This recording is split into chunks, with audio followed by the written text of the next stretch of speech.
The era of claiming that Israel is our greatest ally to ever exist needs to come to a very serious and quick close. Because what's going on right now, what's been going on for the past 2 years, is just it's ridiculous. It is absolutely ridiculous.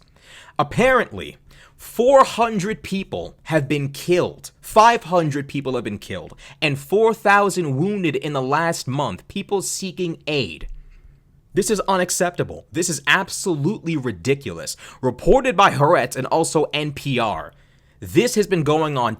Literal IDF soldiers coming out and saying, this is what's going on. This is what we are being told to do, and it is wrong. Israel's leaders slam a news report on a Gaza killing field near food sites. A newspaper report published in Hebrew and English quoting Israeli soldiers saying, commanders have ordered them to shoot at unarmed hungry crowds of people in Gaza trying to reach food distribution sites, prompted a scathing response by Israel's prime minister on Friday.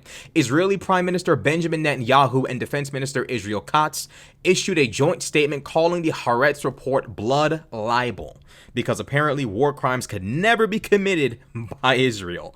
Everyone else does it. The Americans do it. Everyone else does it, but we don't. These are malicious falsehoods designed to defame the IDF, the most moral military in the world, they added. Okay, high on their own supply. Gaza's health ministry says more than 500 people have been killed and more than 4,000 wounded by Israeli forces while seeking food aid in the past month. The Haaretz report quotes multiple anonymous Israeli soldiers describing what they say are the military's attacks on people trying to get food aid in Gaza since May 27th. The soldiers say they were ordered by commanders to fire at unarmed civilians who were approaching food distribution sites during off hours, even when the crowds posed no threat. The report is the latest to shed light on what aid workers and critics say is a flawed plan by Israel to control food in Gaza after 11 weeks of full Israeli blockade and continued restrictions on the entry of aid into the territory. This week, for the first time in months, the United Nations was able to bring in some medical supplies into Gaza. Not even medical supplies were able to be brought in. I understand that fighting enemies like Hamas or ISIS, these kinds of organizations like Al-Qaeda and the like, they utilize crowds to their advantage. I understand how this goes. I've seen documentary footage of even Iraqi soldiers cleaning up the mess we made in Iraq, fighting ISIS and having to tell civilians, don't walk too close, lift your shirt. Are you walking around strapped with a bomb? Do not get too close. Stand at a distance. We need to see what you have underneath your shirt. I understand, I understand exactly what goes on in these situations.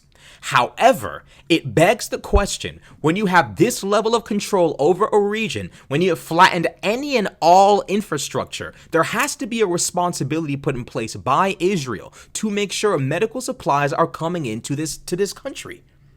Because now what you have is disproportionate death. Whereas people would have been receiving medical aid, they're now dying. Whereas people would have been receiving medical aid, they're now incurring lifelong injuries that you can't undo it. You cannot undo the damage once it has been done. 500 people have been killed, 4,000 wounded seeking aid. And not a single piece of footage has been released of the IDF engaging in direct combat with any Hamas fighters. What is going on here? If the IDF is so convinced that this is a lie, it's not happening, because every single week there's another report.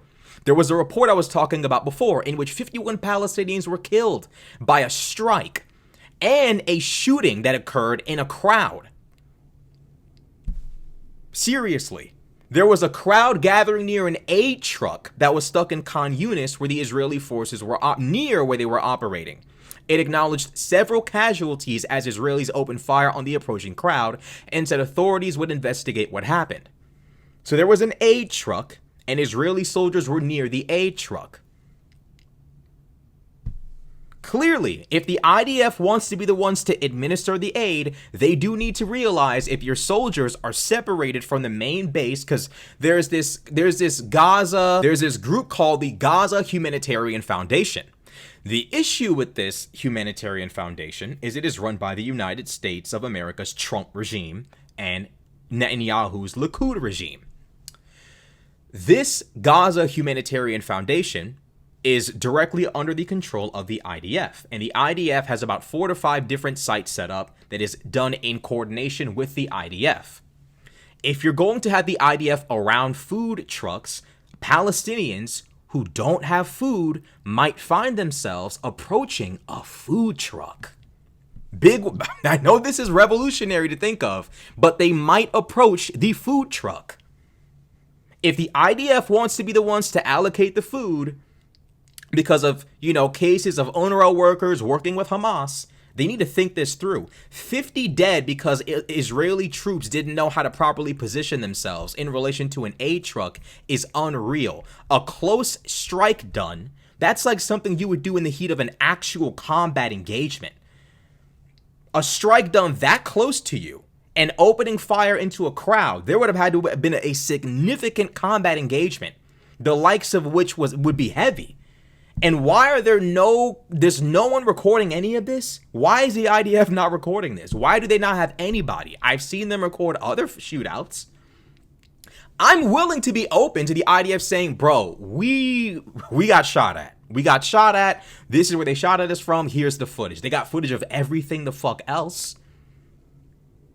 The problem here is after that convoy killing, in which the IDF lied, we have constantly heard, not even after, but before and after, there's constant stories of scores of Palestinians being shot up and blown up near aid sites, near distribution sites. And right now we have actual IDF soldiers saying, look, like, this is what's happening here. We're being told to shoot at these people, which honestly doesn't surprise me given the level of hatred that both sides, yes, I said both sides, I know some people aren't going to like it, both sides have for each other. None of this surprises me if true.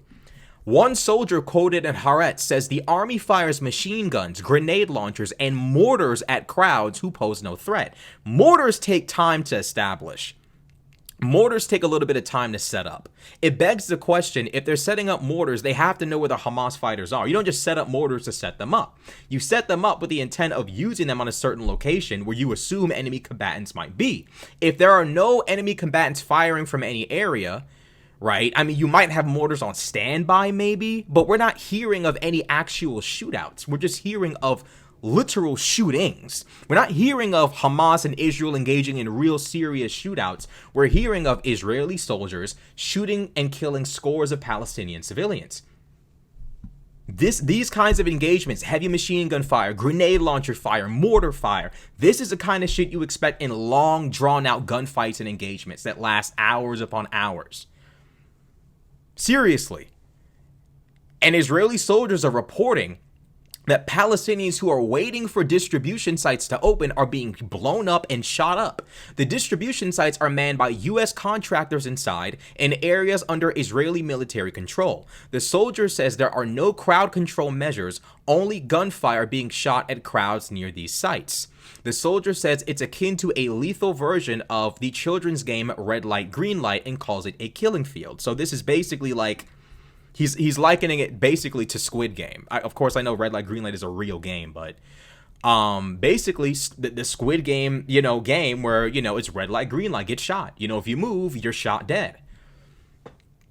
At some point, even the most ardent Israel defenders, if you love Israel as much as you claim you do, there has to be an actual attempt made to check bad actors. Seriously. If it's just going to be co-signing every single thing that's done, regardless of the reports, even from soldiers, if we're just going to be disregarding all of these reports, all of this, we're going to disregard all of this, there is a problem here. If Israel wants to be the one to be in control of the distribution of food, because they're concerned about Hamas fighters working amongst aid workers, then there has to be an understanding of exactly what this means and an acknowledgement of the responsibility you have over a group of people whose homes and infrastructure and cities you have completely destroyed. What we're not seeing from Israel is responsibility. We're seeing mayhem and chaos. I'm aware that Israel does roof knocks. I'm aware that Israel does leaflets. I'm aware that Israel has shown the capacity to engage in warnings in the past. However, what goes on in the past doesn't always prevent what happens in the future. We know that nation states that are, civilized in their warfare, can commit war crimes. It happens. The United States has done it. We've done roof knocking. We've done leaflets. We've done the whole 9 yards, and we've still committed war crimes. Israel is not all of a sudden beyond war crimes. It happens. However, what we're seeing here is that people are being shot up at aid distribution sites with no credible reports of any actual engagement with enemy combatants. Israel's not even saying, hey, we were engaged by enemy combatants here, here, and here, and we had mortars set up to engage positions that were here, and we were receiving reports of gunfire from here, and we got close, and we engaged the enemy, and there were shitloads of civilians nearby. We're not getting that. Instead, all we're getting is, no, it didn't happen, which is the exact same rhetoric we got about the convoy, the ambulance convoy, in which the people within it were shot up and buried with a whole lie being spun about exactly how it happened. I understand that in these kinds of wars with, asymmetric, Islamo-fundamentalist crazies, they oftentimes utilize strategies of walking up close, blowing themselves up, the list goes on. However, it doesn't change the fact that there has to be some level of responsibility here. You can't constantly use racially coded language of, we are the nation of civilization, as Netanyahu likes to say. We represent civilization, as if the Arabs represent barbarism. You can't use racially coded language like that. Pose yourself, basically white supremacist language. Pose yourself as some kind of more superior, civilized nation state. Then engage in behavior like this and make no attempt to show the rest of the world, hey, look, we will find out who did this, what commander is ordering this, which troops obeyed, and we will make sure this is handled and taken care of. But the reason why I think that's not happening is because they don't give a fuck. You don't blow up all of the infrastructure in Gaza because you intend to live side by side with them after. No. You do this because in the long run, you really just want them gone. This is why Netanyahu sat there and said, oh, by the way, guys, remember Trump's Gaza plan? Remember that? Really great idea. No one's ever thought of it before. Amazing. That's what he said. Netanyahu sat there and said, no one thought of this before. So great, so amazing. As if no one's ever conceived of ethnic cleansing before. That's literally one of the easiest solutions to a problem like this that people have thought of before. We did it to the Native Americans here in this country. Just push them as far away as humanly possible into the most uninhabitable areas you can find and just hope they all go away. Hope they all just die off.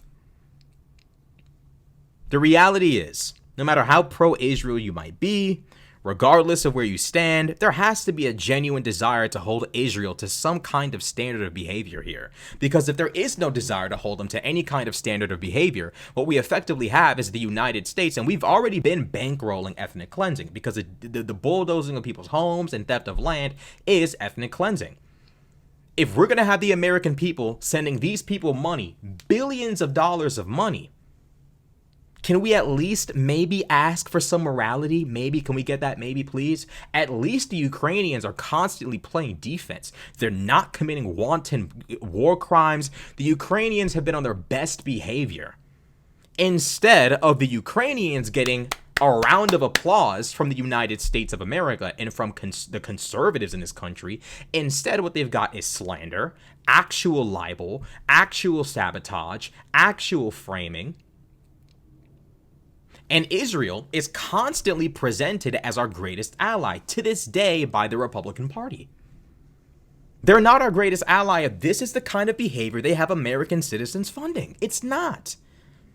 This has to, I consider, Trump's never going to stop this shit. Trump could not care less. He doesn't like Palestinians in particular. He's used Palestinian as a slur, even recently against Chuck Schumer again. This guy uses Palestinian as an insult toward people who are Jewish.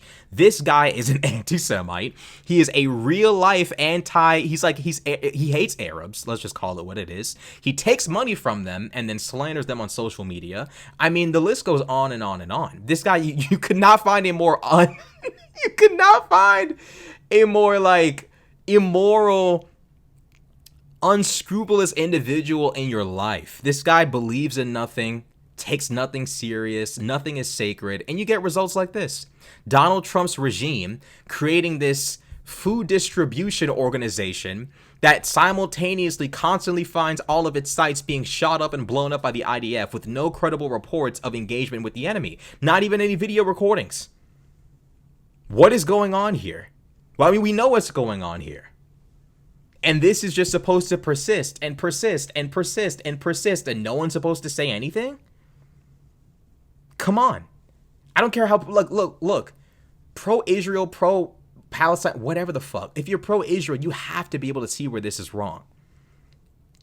I'm not going to sell some dream of from the river to the sea, Israel will be destroyed and Palestine. No, it's probably, Israel's not going anywhere. If I recall correctly, they're a nuclear armed country. It's not happening. Personally, I would like to see the 67 borders return. But this right here, clearly the intent of the Likud party and Netanyahu is to just kick the Palestinians out of Gaza and the West Bank. The United States of America is going to co-sign, fund, and back basically another Trail of Tears. That's the path that things seem to be going down right now. I mean, I don't even know how you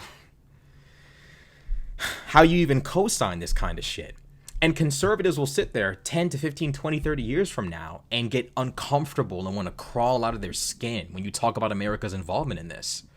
About how you hate this country for acknowledging our sins. How dare you? I'm telling you, I'm predicting it now.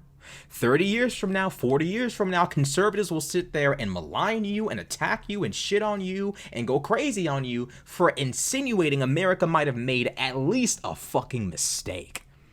The entirety of our Middle Eastern interventionism has been a mistake, and that's putting it lightly. Millions upon millions dead, and we're still having conversations about regime change in Iran, and we're entertaining a Trail of Tears scenario in Gaza. The United States is carving up a painting of blood in the Middle East, and it's an ugly painting. It looks horrible. And there seems to be absolutely zero recognition of wrongdoing, zero concern, zero apology, zero intention to do right, to apologize, nothing.